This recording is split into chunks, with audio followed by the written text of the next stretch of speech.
opened in the 50s and home to a couple of the biggest motorsports events in Australia, including a 500-kilometer endurance race as well as the Australian Motorcycle Grand Prix. The Skip Barber Racing School, for its final round, comes to one of the hallmarks of Australian motorsports. This is week number 12 of the iRacing Skip Barber Racing School Championship, live on RaceSpot TV and iRacing Live from the Phillip Island Speedway. Don't go away.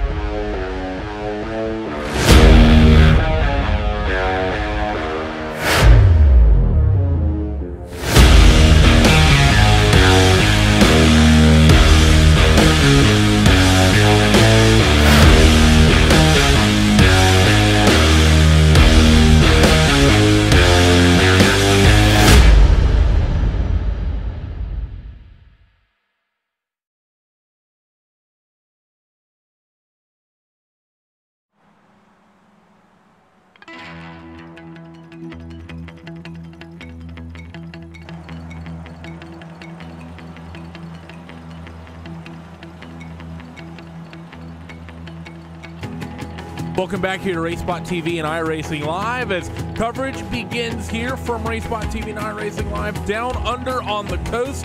Nice yacht in the background that unfortunately does not belong to me or Alvin or Hugo. And, well, the three of us bringing you the action as is traditional here on the Wednesday nights for Skip Barber. And Alvin, I have to say, even though we got race cars on a fantastic Australian circuit, announcements and sort of a precursor to the build release notes have come out, because week 13 coming up next week, and I think that's what's everyone talking about. The news that came through from Mr. Tony Gardner himself a couple of days ago on the forums, and the things that are coming on next Tuesday.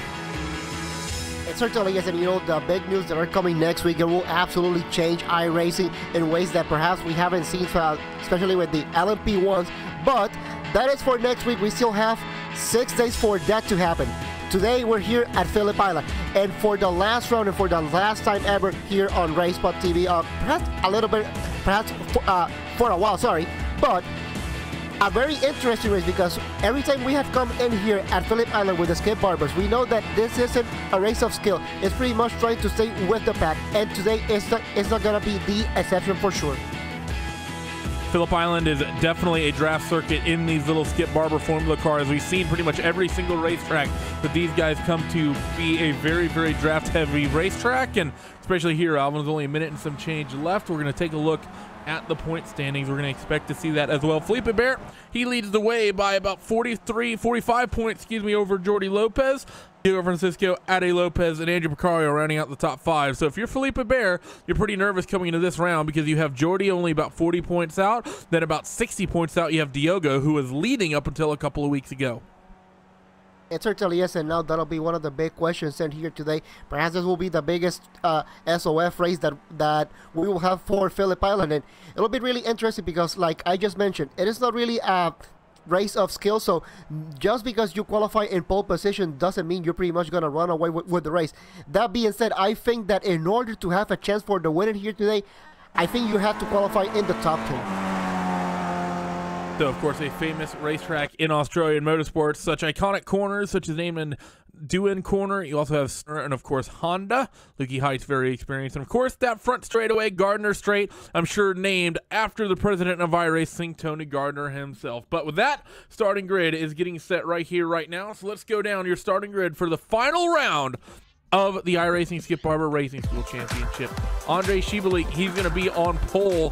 Phillip Barber starting alongside him. Jacobo Lopez and Andrew Picario make up row 2 with Adam Rylance and Fahim Antonitis on row number 3. A lot of A names in those first 6 cars. Jordi Lopez and Alfredo Malo, they make up row 4 with Diogo Francisco and Justin Smith on row 5. Diogo, 1 point, led this championship this season, but it has slipped through his fingers in the closing stages. Andre Castro and Jesus Tamero are on row 6 with Carl Dronke and Michael Fiedler on row number 7. Edwin Ballerino and Kane Halliburton are on 8. Vane Duas and Julia Albert are on row number 9, with Derek Issa and Steve Fakashi rounding out the 20-car field today. So, 12 laps around this Phillip Island racetrack in Australia.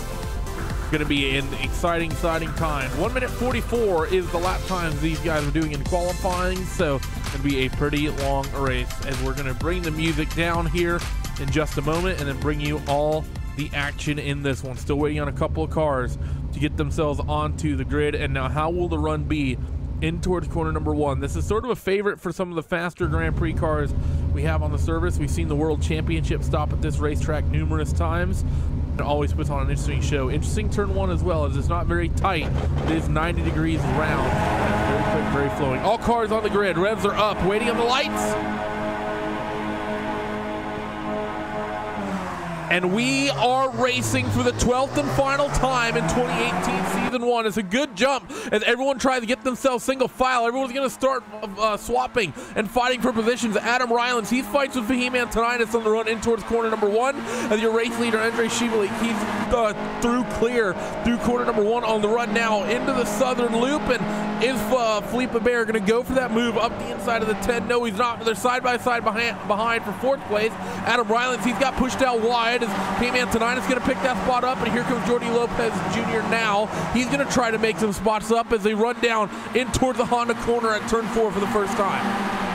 Coming into Honda corner, but still battling really hard in the midfield all the way. If you see at P6, P7 battle, but also in the top 10, Justin Smith and P10, and also with Diego Francisco battling there into Honda corner. So far, everything clean now coming into Siberia, and now it's time to go single file because the run to Mookie Heights starts now. Phillip Bear's also taking that race lead away, so well done by that number 2 car. It's on the braking zone into turn 4 of Honda corner. Fight for 3rd is on. That's Lopez and Precario. They're going side by side in turn 7 and 8 on the run up towards Lukey Heights. This awkward sector of the racetrack. I've honestly never run a part of a racetrack that was just so weird. It just feels such like a difficult place to run, so unnatural. They come down the hill at Lukey Heights through turn number 10, and now they come on from the tightest, slowest sector of the racetrack pretty much on towards one of the fastest. The penultimate corner at turn number 11 pretty much going to be foot to the floor, and you want to try to maintain that through turn 12 because it leads you onto the long front straightaway here at Phillip Island. Side by side through this corner behind, that's Alfredo Malo and Jordi Lopez Jr. Lopez able to get to the apex, Malo not so much, so that might affect that 3-car speed as they come across start finish for the first time. 10 car going on the offensive. Andre wants that lead back, and we got a car around in the background, Svan Duas, as Andre is going to go in towards corner number 1 and do it, and he's going to take that race lead back. Does Philippe take the fight back though at southern loop? No, he's not. 10 machine, he's going to get himself back to the race lead. Coming back into the race lead, and I think this is pretty much what we are going to see all race long. Whoever is in the lead for sure, he is not. There's really no point in fighting it coming into the start finish line because you are going to be overtaken for sure.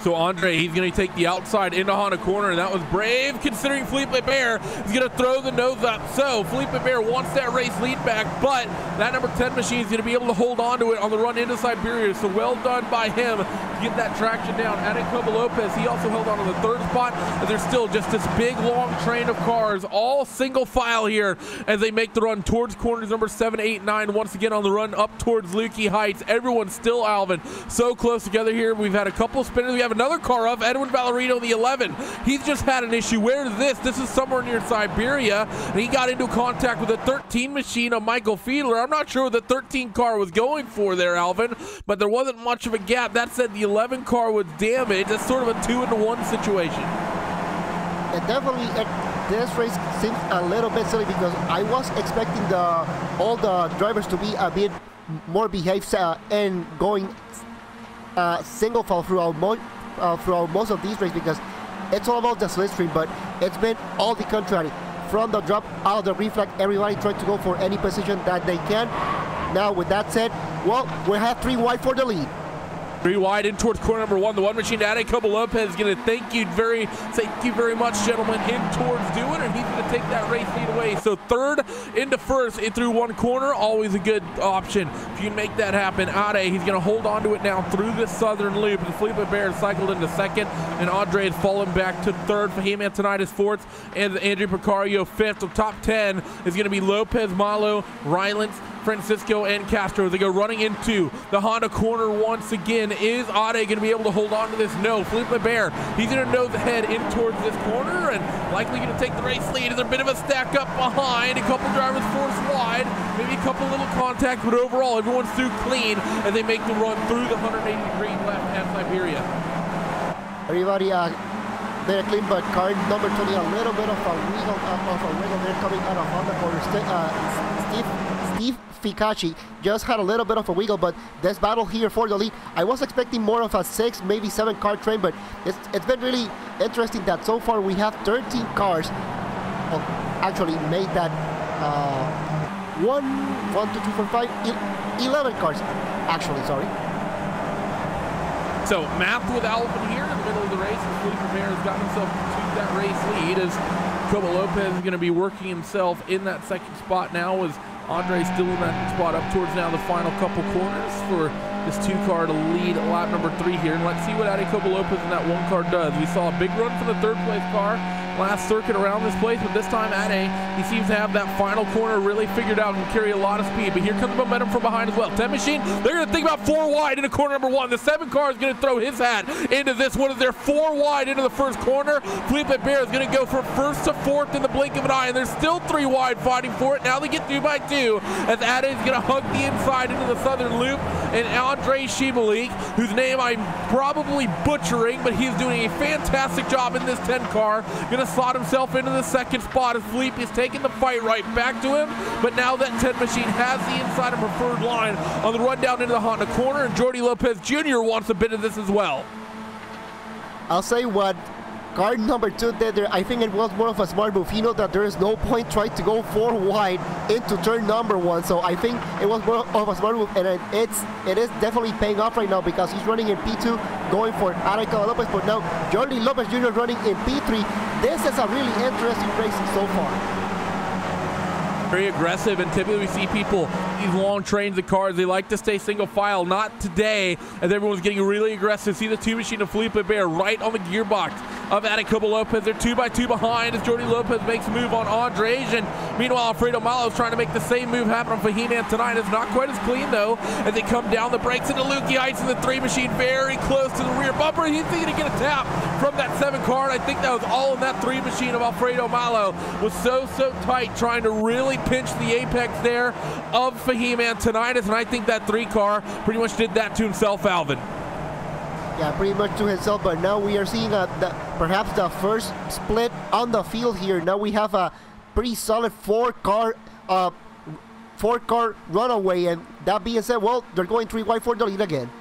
3 wide for the lead again. 10 Machine not going to get into this one, but Jordi Lopez from 7th on the grid. He's going to lead the field in towards corner number 1. They're side by side behind for what's 5th. They're 2 by 2 by 2 pretty much. Fahiman tonight is going to hold on to that one. Precario is there, and they're still fighting for position as Andre Castro is fighting with Adam Rylands through corner number 2 now at the southern loop, on the run down towards corner number 3. 4 car gets set around. That's going to be the 16 Machine of Justin Smith. He gets a slight little tap from behind. I believe that was the 8 Machine of Kane Halliburton. Indeed it was. Just basically kept his foot in it and got into that 16 car, and now that's Justin Smith that gets sent around.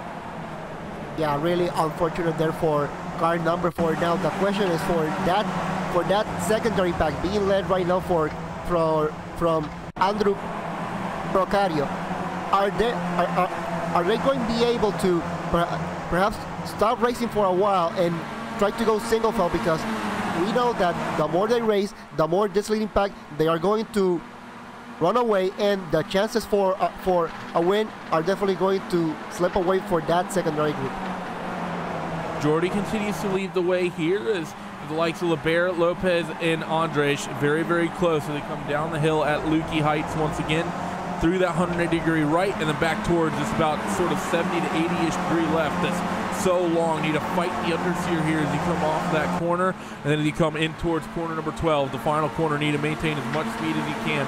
100 miles an hour plus, even in these little small Skip Barber cars, and considering these cars have a top speed only about $130. It's a significant part of it. Two Machine and Phillip Bear. He works the slipstream. He's going to pull alongside and fight for the race lead. Here comes the one car as well of Jacobo Lopez. This is going to be pretty deep, but he tosses his hat in as well. Wants to slot it up the middle, and well, that one car says thank you very much. I'm going to be aggressive and take the race lead right back. I didn't think he was going to pick up one spot, nonetheless take that race lead, but it was a good move from Ade there, Alvin. Well, there was one famous race car driver that said, if you no longer go for a gap, you are not racing, and that's what Jacobo Lopez did right there. He saw a gap, he went for it, and now he is in the lead, but I'm pretty sure that won't last for long. The run now down in towards the Honda hairpin. Jacobo Lopez under attack from Phillip Bear. Jordi Lopez and Andre Shibalik, they stay pretty much in line. Still 2x2, but good fighting here. And as in line as we've seen from this lead group, Ade's going to try to maintain the apex here through the Siberia hairpin. Will that number 2 car be able to get a good run? Indeed he does. So they're going to be still remain side by side for this race lead. Phillip Bear is going to nose ahead and hold on to it as they work themselves through corners number 7 and 8. Begin the run towards Lukey Heights here at corner number 9. Yeah, now coming here into turn number 9, now going side by side, but Jacobo Lopez with the advantage. But I think that Phillip is not gonna hold that for long as they go side by side here into turn number 10. Now it's gonna be really interesting, the run here into Swan Corner. Are they going to be side by side or not? I think no one will try to left there, and that's gonna give the opportunity to Jordi Lopez Jr. Well, it's not really an opportunity because that, in a way, it kind of closes the chances. Well, I said it closes the chances, and now Jordi Lopez Jr. going here. Now what Andre is going to do. Now they do not want to maintain a gap because this fighting is bringing that second pack into. They're 4 wide for the second time. It worked the first time. Does it work again? Very close, very tight margins. And again, everyone is through that first corner clean. So it's 2 times this lead group has been 4 wide into the first corner. They've made it stick, but this over-aggressive fighting has costed them because while they had a 2-second or so lead at one point over the second pack, now the likes of Andre Castro, Andrew Picario, Diogo Francisco, and Fahim Antonitis, they're back and ready for business as the fight for the race lead continues. Andre is going to hold the inside as LeBear is going to go outside. Can he get it done the long way through here at Honda? The 10 car tries to get back to the apex, but Phillip Bear, fantastic traction off the corner. He takes the race lead as they're still scrapping in the mid-pack behind. Scrapping in the mid-pack, and I pretty much said it. You have 2 choices as the secondary group. You either relax and try to take it, or well, you are going to have to pray for that lead group to be really aggressive. Well, it pretty much was option number 2, and that's really has paid off for Andre Castro, Andrew Bocario, Diogo Garcia, and Fahim Antonides. Now, Diogo Garcia, I think this is what he really wanted. If he wants to win this championship, this is the break that he wants, but he needs to break into this field as soon as possible too. Maybe you should park the V8s in the 500 and park the super bikes in the GP as these guys work themselves up towards the final corner once again. These Skip Barber Formula 2000 cars have been amazing. Through turn 12 and off down towards the front straightaway once again. Phillip Bear has the lead, but will he be able to hold on to it? I'm going to say no, as Jordi Lopez, he's going to get a big run in that ERT machine and try to make the move. Andre Shibalik, that said, is getting swamped by that second pack as well as Jacobo Lopez, so nowhere near close enough to make a move just yet. As Jordi, he's going to slide himself into the race lead through corner number 1 and up towards turn 2 at the southern loop, as still just have a handful of laps to go in this 12-lap event. Like I said, we went from 4 cars scrapping for the lead, doubled it to 8 here, and it was relatively calm that first time through, Alvin, and I think that these guys are going to learn from that, because the reason it was calm with that big gaggle of cars is because they were so aggressive through the middle of the lap. I think these guys know now that they need to be a little bit patient with each other and try to work the slipstream once you get to that front straightaway. That said, there's 3 sets of cars 2 wide through the Honda hairpin. I also have to say that I was expecting a little bit more casualties considering how aggressive these drivers were going, but it's really amazing that so far they have been able to race side by side with lots of respect for each other.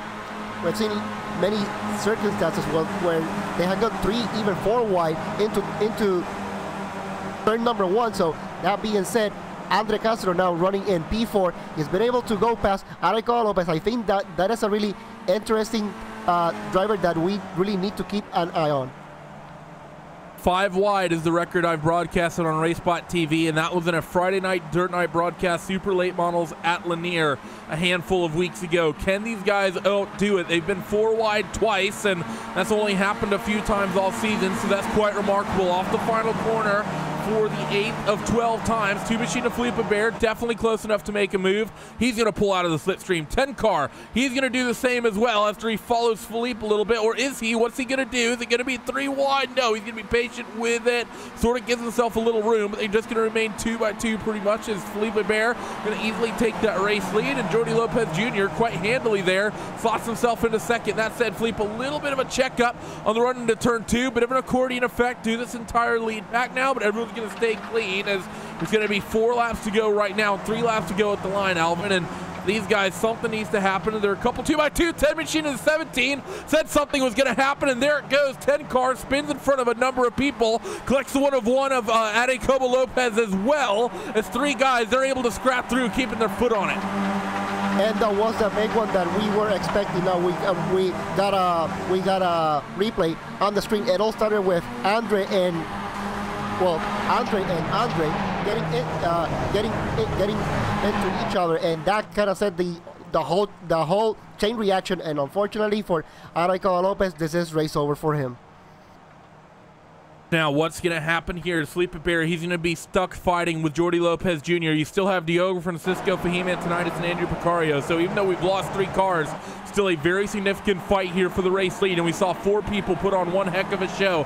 That little second gaggle they're fighting right now, that's Fahim Antonitis and Diogo Francisco. Those 2 are fighting for the spot, the 5th and the 7th. And it's going to be Fahim who gets himself into that 3rd place. He went from 8th up to 3rd place on this lap, so he says thank you to the attrition for that one. But this little second pack, Alvin, they need to be nice with one another, because if they're not, Jordi Lopez and Phillip Bear, they can be able to basically just leapfrog one another and likely skip away. So right now, if I'm the likes of Diogo and Picario and Fahim Antonitis, I don't do what I'm doing right here, right now, which is fight each other in turn number 1. I try to close this gap to Phillip Bear out there in front. That's one thing to think that, and it's a whole other thing to actually do it. And when you consider that there is actually 3 laps to go, there's really no time left with. But that being said, that secondary group is doing a fantastic job trying to keep up. But yeah, you are absolutely right, Randy. They have to stop fighting. They have to make sure that do not play the side-by-side game. Just do leapfrog, because otherwise Phillip Bear and Jordi Lopez Jr. This is pretty much what they will do towards the end of the race. Kyle Busch, he said it during the shootout last year at Daytona, is in a situation where there's one car just way out in front with no draft help whatsoever at Daytona. The 2nd, 3rd place, him as well, I believe it was Alex Bowman, pretty much lined up. And well, instead of trying to fight with instead of trying to work together, Bowman tried to race Kyle for 2nd. I think the quote I heard on Radioactive was, "If you work with me, you have a chance to win the race. If not, you have no opportunity at all." It was a little bit more colorful than that if you know Kyle Busch, but still very true. Through now, the bottom here at Lukey Heights and in towards the final couple of corners. Going to be 2 laps to go once they get to start-finish, and how things going to be working out for Antonitis, Francisco, and Picario. Those 3 still bringing up the rear of this little train. They've done a good job the last half a lap or so to really bring down the gap to that 2 Machine of Phillip Bear. But that said, Phillip with a fantastic run off that final corner. It means he's going to be able to open the gap. Now, if you're Fahim Antonitis, you need to work that slipstream and try to reel the gap in at least to that 4 car, and he's doing a good job of that, just trying to maintain and bring that gap down. In towards turn 1, Phillip Bear takes the race lead, but that's not the talking point. Talking point would begin here in about half a lap or so when they start setting each other up for the final run down, start, finish. And that's the thing, Alvin, as you work down this 2nd long straight, you start thinking now, not where you want to be now, but where you want to be coming off that final corner. I think right now disadvantage is to car number 2. He doesn't want to be in the lead. He knows that he is going to lose that. He knows that he's going to lose that position. That being said, Fahim Antonitis with a really aggressive move on the outside, trying to take Jordi Lopez Jr. there for P number 2. And I think that is where you want to be. Well, but that being said, I think Phillip Bear, he really needs to practice the exit out of one corner, because we have also seen that coming out of that turn all the way to the to the start finish line, there is a possibility to be in front, but you have to time it correctly. Top of Lukey Heights now for the penultimate time for the two machine of Phillip Bear. He's going to lead them to the final corner more than likely, but is he going to lead them to start finish as they work themselves down through the bottom of the hill and through this 180-degree hairpin again? Fahim Antonitis, he runs a very wide line. Compare that to Jordi Lopez and Phillip Bear, who are very, very tight. Through turns number 11 and off towards corner number 12. 2 minutes is going to decide who is going to win the final round here of the Skip Barber Racing School Championship in 2018 Season 1 on RaceBot TV and iRacing Live. Phillip Bear leads him to the stripe, white flag waving. 7 car is getting a run, but he's too busy fighting with a lot of other people. Here comes the 4 ERT driver of Jordi Lopez Jr. 3 wide for a moment, and then a moment again in towards corner number 1, and a power move from the ERT driver to go from 3rd to 1st and lead them into the southern loop. Now, Phillip Bear, he's slotted into 2nd. Antonitis 3rd. Precario, he's fighting for that 3rd spot. Move Antonitis back to 4th, while Diogo Francisco, he wants to take it away and move it back down to 5th, but back to focusing on the race lead. Jordi Lopez Jr. needs to fend off the two machine of Phillip Bear in towards Honda corner, and look at the overspeed for Philippe down to the braking zone. He's well clear before ever turning in, but he's not going to be aggressive with it. He could have chopped the nose. He should have chopped the nose off that 4 machine of Jordi Lopez Jr.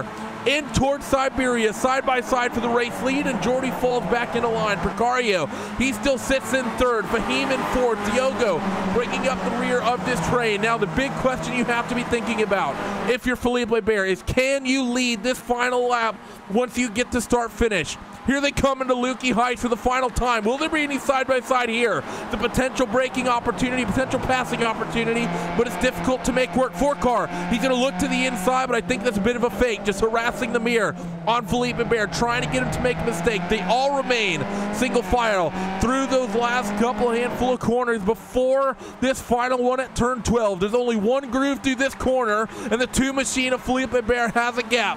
Maintain the speed, try to carry as much momentum as you can, and the 4 machine of Jordi Lopez Jr. has a run. Can he go back into the race lead before they get to the start-finish line? Philippe is going to try to defend, and they go through the run, and I'm not sure who got it. 0.02 of a second.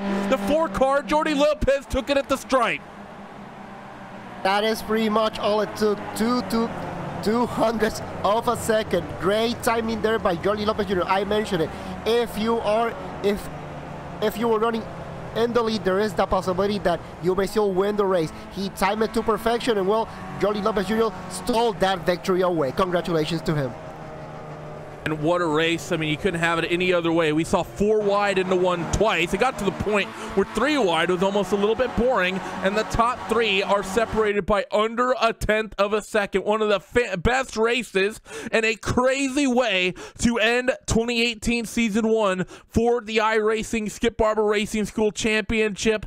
Jordi Lopez Jr. in that lime green, yellow, and black ERT car aches victory as we're coming down at your post-race results right now. Jordi Lopez, what a move from him. Who says you have to qualify out in front?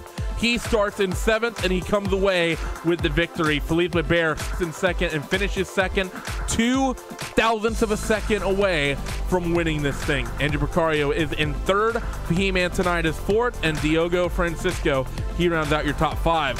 Adam Rylands is in 6th, Kane Halliburton 7th, Jesus Tamiro in 8th, with Andrew Castro 9th, and Steve Ficacci, he rounds out your top 10. Justin Smith in the 11th spot, Steve Duas in 12th, Ade Lopez in 13th, Carl Dronke 14th, Julia Albert in 15th, Derek Issa 16th, and Alfredo Malo in 17th. These drivers on the bottom 3 are the ones who finish the laps down. Andrei Shibalik involved in that issue with a handful of laps left. He is going to be not a happy camper as Michael Fiedler is in the 19th spot, and Edwin Valerino rounds out the field. Alvin, we didn't get the chance to do many closing statements over the course of the season. This is the last one. New build coming up is an exciting championship. Any closing thoughts for you? Well, this was an absolutely fantastic season, and thanks for everybody here on RaceBot TV, and to all of our viewers, of course. But well, week 13 is approaching, and well, I gotta say the build that's coming up, it's fantastic. But before the build, I think in a couple of minutes we have another race just coming up. Indeed, we do. If you're not done yet consuming iRacing content, do not go away, because the eSpeed Contender Series, after a decent race last week at Daytona, be honest, it wasn't the greatest plate race I broadcasted that entire week, we are going to carry that momentum through, and they're going to make their stop in their 36 race championship. The second stop is going to come into Atlanta. And of course, still a lot of fantastic things coming at you for RaceBot TV and iRacing Live this week. Friday night prime time, the final iteration of Friday night Dirt Night, and of course the season opener for the Block Pond GT Championship, the 6 hours of Spa. Watch the best GT3 drivers on the sim duke it out for 6 hours around the most difficult racetrack in the world, in my opinion, Mount Panorama. See you there, and see you in a few.